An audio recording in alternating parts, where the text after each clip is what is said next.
ઔદ્યોગિક નગરી અંકલેશ્વરમાં નશાના કાળા કારોબાર વિરુદ્ધ જીઆઈડીસી પોલીસે મોટી સફળતા મેળવી હતી. પોલીસની ટીમે બાતમીના આધારે સારંગપુર વિસ્તારમાં આવેલ ઓમનગરના એક રહેણાંક મકાનમાં દરોડો પાડી 20 કિલો ગાંજાનો જથ્થો ઝડપી પાડ્યો છે. આંતરરાષ્ટ્રીય બજારમાં જેની કિંમત અંદાજે ₹10.19 લાખ આંકવામાં આવી રહી છે. આ મામલે પોલીસે એક મહિલાની ધરપકડ કરી છે, જ્યારે બિહારના મુખ્ય સપ્લાયરને વોન્ટેડ જાહેર કર્યો છે.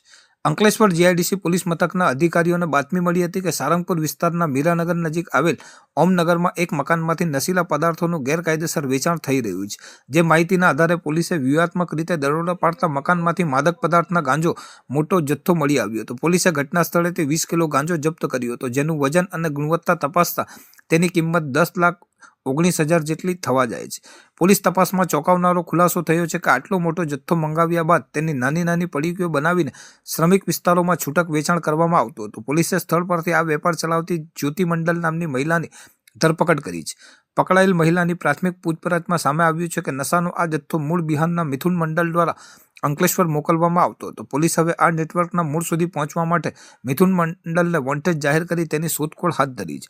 જીઆઈડીસી પોલીસે આ મામલે NDPS એક્ટ હેઠળ ગુનો નોંધી વધુ તપાસ શરૂ કરી છે. આ જથ્થો બિહારથી કયા માધ્યમ દ્વારા આવતો હતો અને અંકલેશ્વરમાં અન્ય કોણ કોણ આ નેટવર્ક સાથે જોડાયેલું છે તે દિશામાં પણ તપાસ તેજ કરવામાં આવી છે. અંકલેશ્વર પોલીસની આ કામગીરીથી ડ્રગ માફિયાઓમાં ફફડાટ ફેલાઈ ગયો છે.